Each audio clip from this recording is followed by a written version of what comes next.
I think in terms of well-being, like a massive thing that I've learned over these 12 months is really going, you actually need to look after yourself. Like, we go through that growth and journey when you're a clinician and you learn, it's never worth burning yourself out for one person. If you burn yourself out, you won't be able to help everybody. You sort of forget that when you go into business and you sort of just be everything to everybody, and you forget that life is made to live and not to serve every other person except for yourself. And that's what so many of the people I talk to fall into, that trap of I'll sacrifice. And that's, all of the way up I was having of, do I want to drive 2 hours every day? Like, I built this business. We got it to a point where I didn't need to do that. Why would I choose that moving forward? So it's been really interesting. It's actually helped my mind frame very helpfully.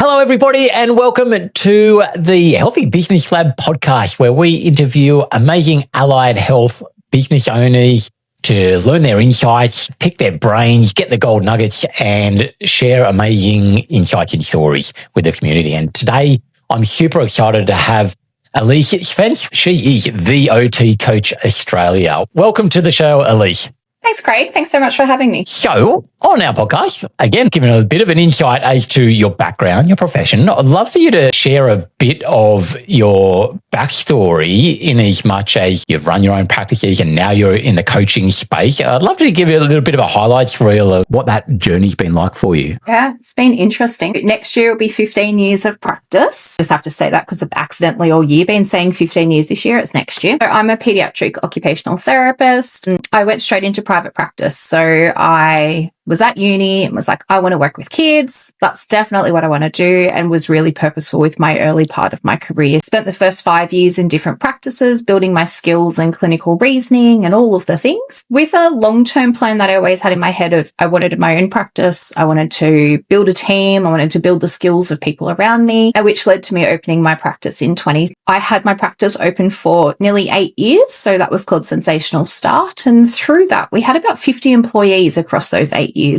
Had 15 therapists. We had lots of therapy assistants, lots of admin staff over the years, and we hosted about 30 students as well. So with that practice, had 3 clinic spaces. We had 3 different locations, got it to a point where I had a fantastic practice manager, which really allowed me to be able to have a second arm of the business, which was the coaching and training. So I'd been providing external supervision and training probably for the last 8 or 7 years. Sort of started the business and then just had a little side gig, I guess, of doing external supervision and training.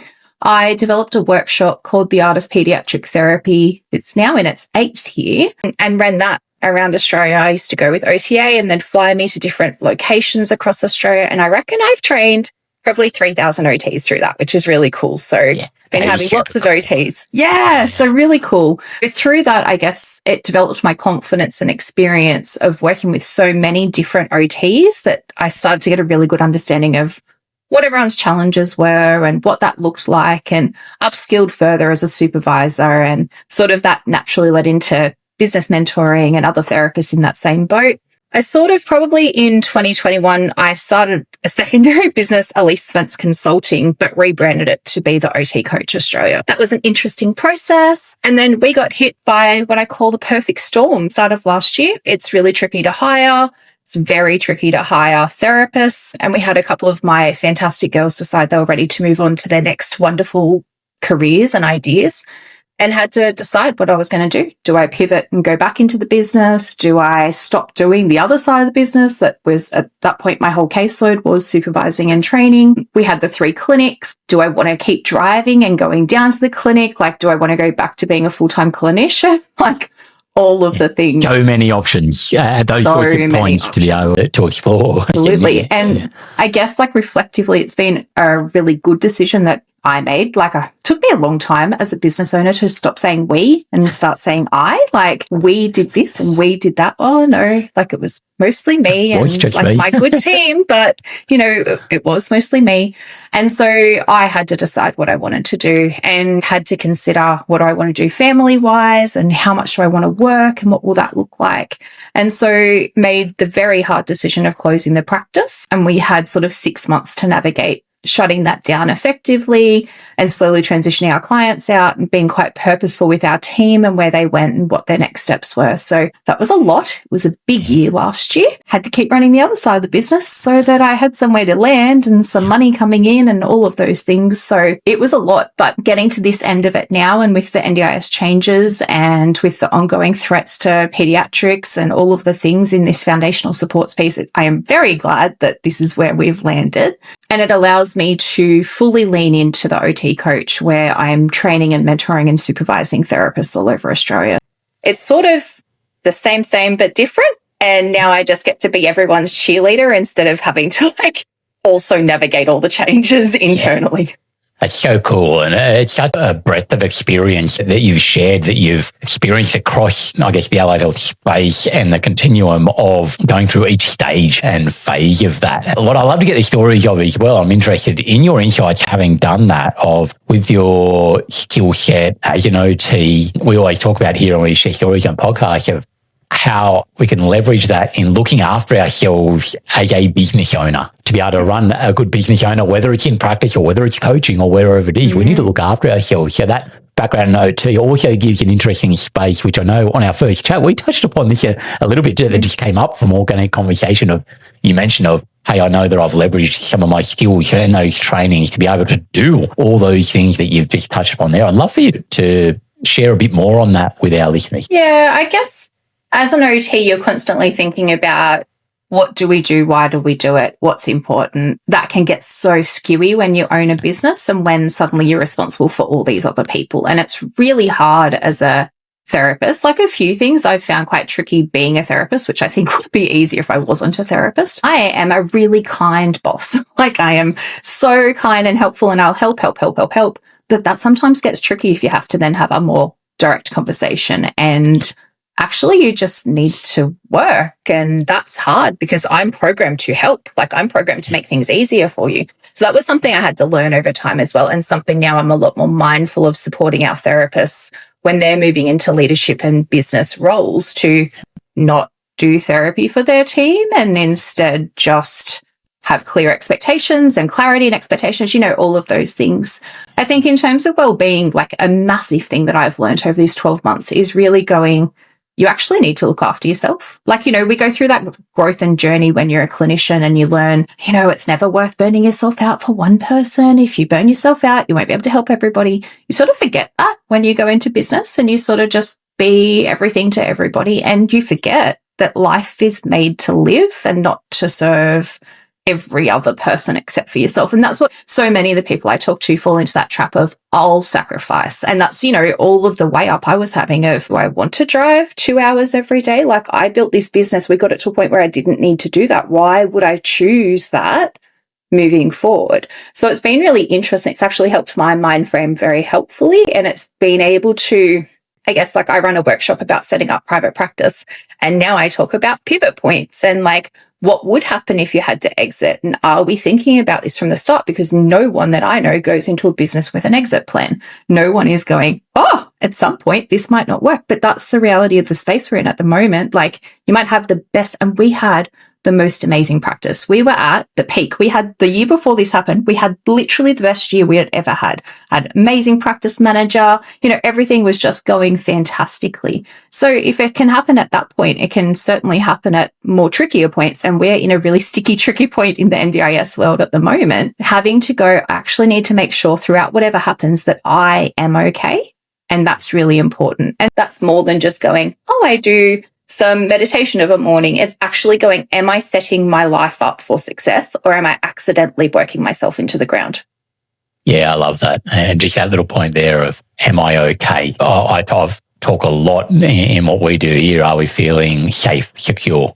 as a human being, and what are the parts of that that actually filter down to our everyday decisions, our everyday actions, and are we being intentional with that? And I think tying into that, your notion there of thinking of what is an exit plan. And again, it doesn't have to be a 10-page document that you dot out, but at least having an idea of what are the options, what would it look like, what could it look like. I love the fact that you're having those prompts for people to think about those things, because it can make massive shifts in, again, the design from the start. And the quicker you get a great design set up, it makes everything else flow so much easier, doesn't it? And I think it's important, right? Like, I remember when I started the business, when I had a therapist say to me, I'm going to be here till I'm like 45. And I was like, sorry, what do you mean? Like, I don't want to be here that long. I don't plan to be here that long.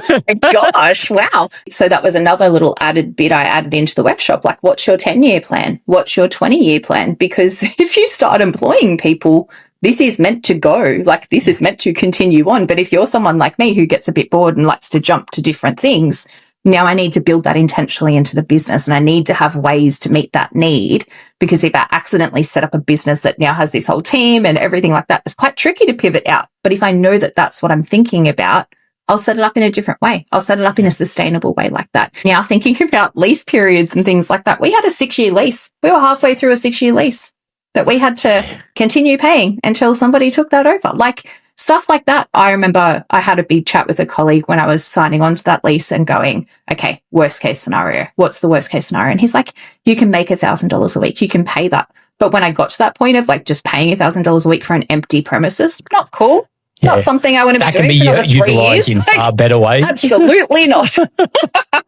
So, but all of those things I think are just so important to consider, because oftentimes we're not pre-thinking those things and we're committing to these long-term scenarios when actually we're in quite a state of flux. Like, we don't have control in this allied health space. We don't have the big picture control. You know, if you've had a price freeze for 7 years, there's not much I can do about that. Like, I can't magically make money come out of other areas. Where in other businesses, like, I often think about this, in other business spaces where you can control what your hourly rate is and those sort of things, we've got more levers we can play with. But this is quite tricky. So I guess, again, having that long-term plan of, okay, what does that look like? I was going to say, one of my colleagues, she was telling me she always has in her head at any one point how much it would cost her to shut down. It's like, that is such an interesting way to think about this, but it would be good to have that idea, because people don't realize it costs money to close. Yeah. Like, you have to, you can't just exit with no money. It actually costs a stack of money to shut something down. 100%. And I think I need to be talking to this connection of yours, because again, that's music to my ears of that thought process. I know we have the conversation because we believe wholeheartedly in forecasting and cash flow forecasting and those sorts of things, but it is that 100% at the end of every financial year, what's the cash that you need? Because at the end of the day, you're going to have a tax return. Historically, you don't have to pay it until May next year quite often. But what would it be? We need to have the cash to be able to pay that today. So therefore, how are we planning for that? That notional idea, again, some great little prompts there of things to thought about. How much is it going to cost to do X, Y, Z, or what would it look like? Is a great way to frame it at the end of the day. Thank you for sharing those. And I guess I'd love to, I love the pre-framing as well, but then, you know, we'll have to talk about experiments in business terms here around experiments that you've had that have gone well or you've got learnings from and the like. And especially you're in a very interesting phase now. I could hear from that earlier introduction that you gave, there was lots of little experiments that were firing off and evolving even from between today and when we had our very first chat. I'm curious as to what are some of the experiments that you're working on, you're learning from at the moment? I think I always think about this. I often go, why do I know that something will work? Oh, that's because I talk to hundreds of OTs all of the time. So that person's already done that. I've heard how that played out. No, I've already actually seen this play out somewhere else. I find that really interesting. And then on the flip side, I've built a business from scratch. So I've actually done all of the experiments. I've done all the failures. I've done all of the things I know. Like at one point, we signed on a lease for a clinic and the therapist who was meant to take on the lease walked into my office and quit the next day. She didn't even start. I was sick. I just signed a lease for you to work full time in and we're not going to have anyone down. You know, like, so I've done all of this, which is why, like, I try and put all this out there in the different trainings that I do, because you don't know this stuff. Like, if no one tells you, You don't even know these are things to be worried about. Like a good example would be, say somebody came and they're like, hey, Alyce, do you know what? I'm a speechy. I've got you a caseload over here. It's an hour away. And I just go, follow the shiny line over here. Oh, now I don't have that OT. Okay. Well, what does that do to me? So now like I try and teach people to just have a conscious thought around it and come back to what are we aiming for and where do we want to go? It's fine to have those experiments, but it's a well thought out experiment. It's not a reactive experiment of, oh, cool, great idea. Oh, actually not sustainable. And you can do that. I just really like that step of stop. Is that okay? I want to give that a crack. You know, that conscious thought. Knowledge is power. It's a choice you're making that is 100% okay to go that way. But if you don't know that there could be a downside of that decision, that's where I think that that's really tricky. Yeah, I love it. And so I'd love for you to sort of break that out even a little bit. What I'm hearing is, in essence, you design your experiments, and it is literally, you know, you think of year 8 science that we always say, oh, we don't use that stuff in school. That we're on the space of science, but that idea of following an experiment of having, well, you've got to have a hypothesis notionally. You've got to have an idea, a plan of how this plays out. Well, and then what are our benchmarks to mark against that? How do you go about that process? How does that look in your mind? I just have a really quick brain that just thinks about every possibility at the same time. So currently, ChatGPT is my best friend, and we just flesh out like, okay, what would that look like? So that can be a real challenge though, because I do have really solid, I guess, industry knowledge. It can really put a dampener on my actual ideas because I'm coming in, for example, I've got a new membership that I've just released, and in my head, I'm like, well, is it worth it? Like pediatrics is fully shifting. I know there's a space for it, but if I'd launched it 2 years ago, it would have been a much wiser decision. That was when everything was thriving, blah, blah, blah. So that sort of stops me from doing that thing, even though I know it's a good program, even though I know and it has gone okay. But again, too much knowledge, because if I just blindly jumped into it, it might be a little bit more easier to do it. Like one of my big experiments, I guess, I did the podcast. So we've got a couple of podcasts. The one that I do, the Coaching Confidential, I sort of had that in my head. It's essentially a podcast series where I have an OT come on. They remain anonymous. So we come up with a bit of a fake name and we have a mentoring session. So it could be a business coaching session, could be, it's not as usual clinical. It's more typical, like, hey, I'm struggling with self-management or time management or caseload management, things like that. And so the reason why I wanted to do that, because again, having the experience of working with so many people, I was having the same conversations day after day after day. And these people feeling so alone, like no one else had ever gone through that journey. I'm like, that they have. I've talked to like 6 of them this week. Then having that idea of like, let's make this podcast as a space where they can go and listen to that and not have to pay for mentoring and supervision and things like that. A lot of my learnings have come through all the free things that I've done over the years, and now having to go, I can't keep doing things for free. Like now when the business is just me and there's no other income aside from what I make, I can't just do all this stuff for free. And that's really nice that I want to. So the podcast was sort of a way to do that. Now, Craig and I were just talking at the start of this. I still edit my podcast and I hate it like nothing else. It is not my skill set whatsoever. But I can't hand it over because I still need to listen and make sure that what we chat about is appropriate and I'm happy with the content that goes out. So it's in this little bit of a catch-22 at the moment of like, I really dislike the process. I love the session. I love what it goes out as, but that after piece is actually highly annoying. And I was talking to somebody about them editing it and they're like, yeah, you can just listen after. I'm like, that still takes my time. So I may as well just do it myself. Like that's actually of no benefit to me whatsoever. But when I was starting that process, because I hated the editing so hard, I was like, I can't do this again. Like it's just, I absolutely cannot do this again. But then the experiment worked. And when the series was out there, I got a stack of referrals of people coming through. And it was a way for me to go, this information's there. Like I don't need to, because another thing that I'm not great at, I'm not very good at those discovery calls because Craig, just go, Craig, do you know about this and this and this and this? And let me just give you all the answers. And I just want to help you. And off you go, all of the things. When now I can go listen to the pod. Like that's how I work. So if you want to work with me, you can just come on over and we can get going instead of me having to do that big introduction and here's how we work and this is what I offer. Instead, I can go, so it was an interesting experiment, I guess, during that one. Initially, the first season, I didn't think it was particularly well received, but we've actually just done a little trip around Australia meeting different people. And they're like, I listen to the pod, I listen. So, just really scattered and really nice, I guess. So it is interesting. I've done lots. I've tried many, many, many different things. Yeah. And I love that, and obviously sharing the podcast because we're on one of those right now. And as I've shared with yourself and our listeners as well, this is very much an experiment for mine as well. And it has been 100% eye-opening that I love to have conversations with great people. Hey, I get to do that as well as share some information and knowledge. And because you do listen back to the episodes, like you're picking back certain aspects of it and going, oh, yeah. And then again, I'm improving my skill set of just being able to think and talk on the spot a bit better, which is something that I definitely want to improve on, and knowing that I usually like to think of things and go back and sit away and dwell on it for a while and then come back with a response later. It's like, okay, cool. There's so many benefits, and I think finding those things in business, again, by doing different experiments and having an idea of, well, again, what am I going to do? How long am I going to do it for? What do I need to know whether this is working or not? And I've talked about this being 100 episodes, but I'm like, we're 25 odd episodes in roughly, and we're sitting here going, there's already been benefit because I'm having great conversations with great people and I'm learning and my business is evolving as a result. I think a lot of it is, you know, aligning why are we doing the thing that you're doing. So I've been reflecting on this because I've got my really big workshop, and there's a lady called Becky Eakins, and she does some training around setting yourself up for freedom. So it's really, her work is moving you away from the direct clinical work and into self-paced programs, things like that.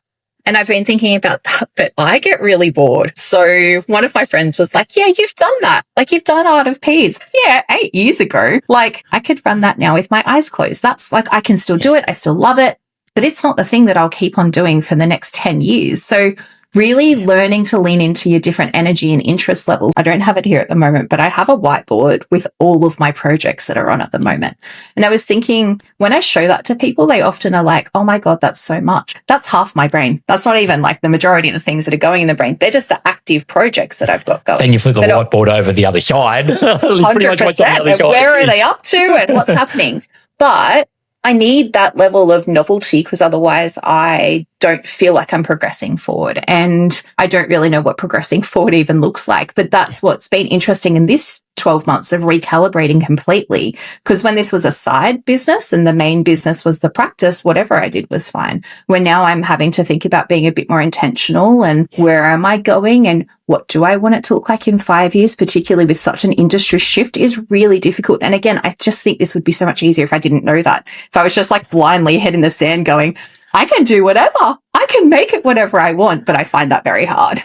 It's fascinating. I know I have conversations here at home around that. Knowledge is brilliant, but also there is times where I go, I wish I could just bury my head in the sand about it, because it would be so good to just be so naive again in so many ways. Imagine what you could come up with. Like, just whatever you want. I actually was chatting with someone about this the other day. They do AI work. I was saying, so do you have to stay abreast of what other people are doing? She's like, it's actually much better that we don't pay attention to what anyone else is doing and just stay in our own lane. I was like, that is actually so interesting, because I wondered, why do we get such repetition across all these things? Because surely in my head, I'm keeping an eye on what they're doing over there and how they're sort of navigating there.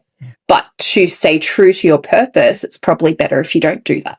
Yeah, which goes back to what you were saying earlier, that whole idea of self and being aware and intentional with everything we're doing. So if you play it, that kind of makes sense. And the more we're like that, our own brilliant ideas and thoughts come out. And again, all we need to do is to work through them in our own way and have a framework around that. And therefore, then we can assess it. And it's not assessing it with the outside world. It's assessing it with what we thought was going to happen. Did it do? And did we get some of the outcomes or learnings that we were after in the first place? I wrote an ebook earlier this year about reframing success in business, particularly allied health business, because it's so difficult to feel like you're being successful depending what your measure is. So for some people, you might be looking at a profit, like you look at big business and they're looking at the profit, and that's the measure of success. Where, because I work with so many solo therapists or little practices, just trying to go, but actually success for you at this point, like from a financial perspective, is just that you're getting paid. How sick's that? Like, you're actually paying yourself. Because I think, again, people assume this is such a linear pathway. And having done the walk, it is not in any way that. So getting to a point where you can go, hey, I'm getting paid properly. Sick. That's actually amazing. That's so good. That's actually progress. That's a goal that I've met. Or I am choosing, because I think a lot of solo therapists often forget, I'm doing my clinical work in this period of time. Like, I have to remind them. But yes, the money you're pulling out is what you were getting paid when you worked full time. So theoretically, you should still be doing full-time hours. You're just choosing to smush them into a 9 till 3 or a 9 till 1, like whatever's actually working for you. And that's where the benefit is. And that's what you wanted. We've achieved that. How great is that? But we lose that measure. I love that. And I think that sort of segues nicely into what we love to always share here is some of those transformative outcomes of the work that you do and that you've seen in that evolution of talking with some of these people. Again, even just hearing it in your voice, it's like, hey, you can actually pay yourself now and you can pay yourself the same as what you're doing here, but it looks probably more aligned to what you are, what you want to do with what your wider lifestyle is. I'd love to hear one or two examples of those transformations that you've been able to get with the coaching, from leveraging all that vast experience that you've had over the years into what you're doing now. I think something that I really believe, and what I've always sort of taught to regardless of what it is clarity and confidence, helping you to know what you know what you don't know, but know what you're meant to know. I often think sometimes someone might start with me and it might be a bit intense, right? Like, you might not want some hard truths given to you. You might be wanting to come to just say, this is really hard and we need to tease out and go, you're actually not ready to make changes. That's fine. But also you need to know that changes need to be sort of in the forefront. I guess for most people, one of the big workshops that I run now for the setting up your private practice is, as a starting point, we need to know what you're meant to pay yourself. So that's a bit that everyone comes in going, I need to draw a salary or a certain amount. And when I figure out what my hourly rate is, needs to be based on that and my overheads. That is transformative, because so many people go into business not knowing that, and they just come in and they've watched, I was in a practice and they made $193 and I only got paid such and such and blah, blah, blah. And then by the time I talk to them, they're like, yeah, but now I'm getting paid heaps less, working so much more. I'm like, yes, correct.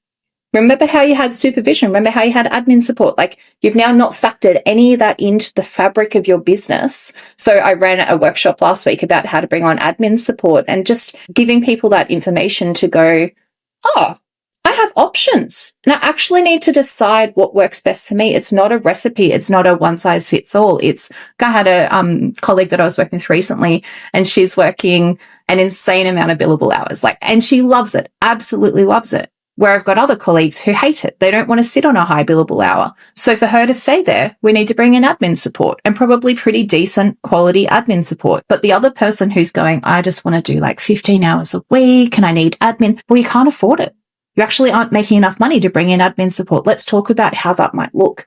So I think it's more, I'd say the transformation is the clarity that they're making the right decision that fits for them, for what they're purposing to move towards, over any specific thing. I had a business coach years ago who was like, you need to tell them, if you work with you, you'll make this amount of money. I'm like, oh, no, thank you. Not my vibes. That's a very different type of coach. Absolutely. Not me. But I can help solve your problems. If you have a problem, we can problem solve it really easily. I can help navigate through that.